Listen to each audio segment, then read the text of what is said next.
Welcome to the Outrage Science Bites podcast, a companion podcast to the Outrage Overload podcast.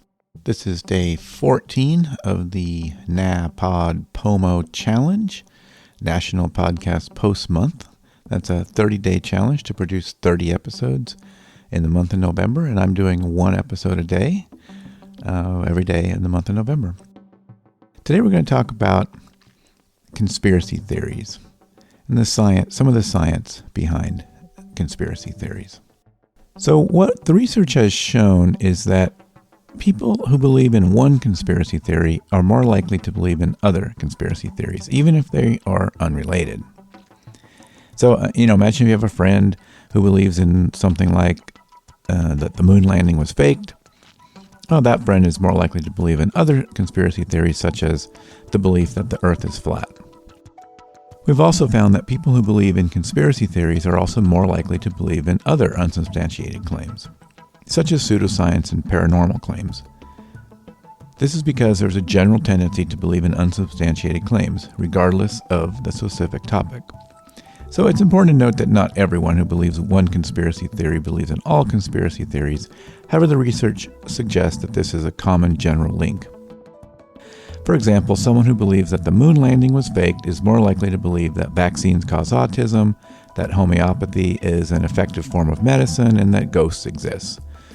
This is because they have a general tendency to believe in things that are not supported by scientific evidence.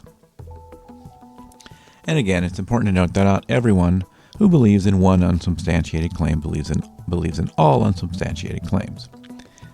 However, the research does suggest that there is a general link between belief in unsubstantiated claims of all kinds. So, summing up, we've found that people who believe in conspiracy theories are also more likely to believe in pseudoscience and paranormal claims.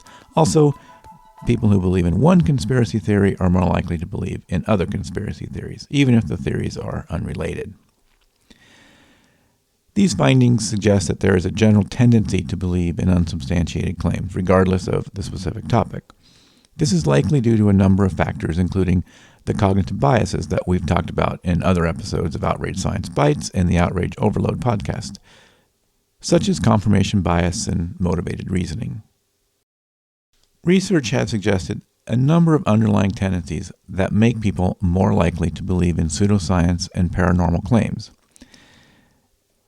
Some of these are cognitive biases. Again, we've talked about these on some of this Outrage Science Bites episode, and we'll probably talk about more cognitive biases in future episodes. And what cognitive biases are, they are mental shortcuts that we use to make sense of the world. However, these shortcuts can sometimes lead us to make incorrect judgments. For example, confirmation bias is the tendency to seek out information that confirms our existing beliefs and to ignore information that contradicts them. This bias can make us more likely to believe in pseudoscience and paranormal claims, even if the evidence for these claims is weak. Motivated reasoning. Motivated reasoning is the tendency to interpret information in a way that supports our existing beliefs. This bias can be especially strong when we have strong emotional attachments to our beliefs. For example, people who believe in a particular religion may be more likely to interpret evidence in a way that supports their religious beliefs, even if the evidence is weak. Need for closure. The need for closure is the desire to have certainty and to avoid ambiguity. People with a high need for closure may be more likely to accept pseudoscience and paranormal claims, as these claims can offer a sense of certainty and closure. And finally, the lack of critical thinking skills. Critical thinking skills are the ability to evaluate information and to identify logical fallacies. People who lack critical thinking skills may be more likely to accept pseudoscience and paranormal claims, as they may not be able to identify the weaknesses in the evidence for these claims. In addition to those underlying tendencies, there are a number of other factors that can make people more likely to believe in pseudoscience and paranormal claims, such as personal experiences. People who have had personal experiences that they cannot explain may be more likely to believe in pseudoscience and paranormal claims. For example, someone who has had a near-death experience may be more likely to believe in ghosts or the afterlife. Social influence.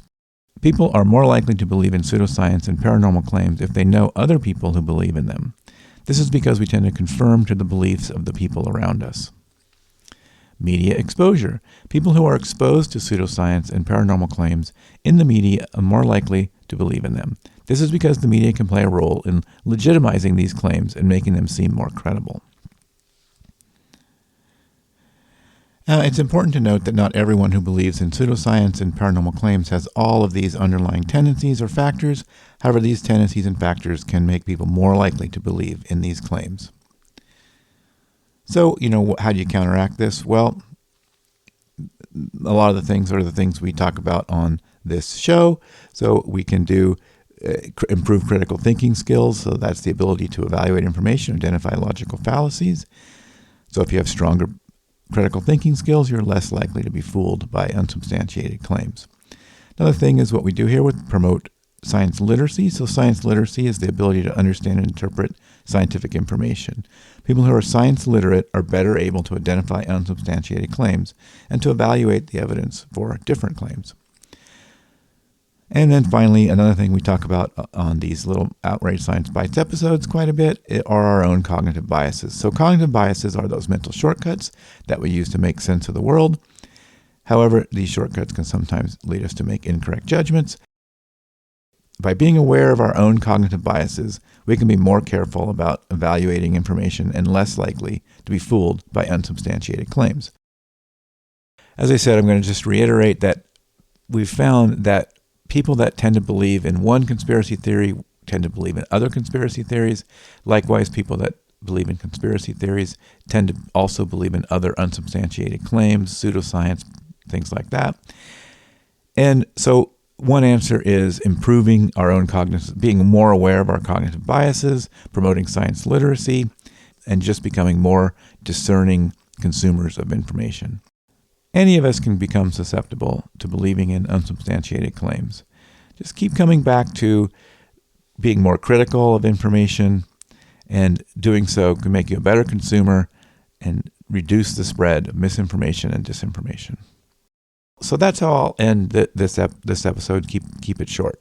If you like these little episodes, you may like the long-form Outrage Overload podcast, where we talk with scientists, researchers, authors, and others about various things related to outrage, and often many of these scientific bites come up in the context of those conversations, and you can hear from real scientists, not just me, and learn more about some larger aspects of the outrage industry.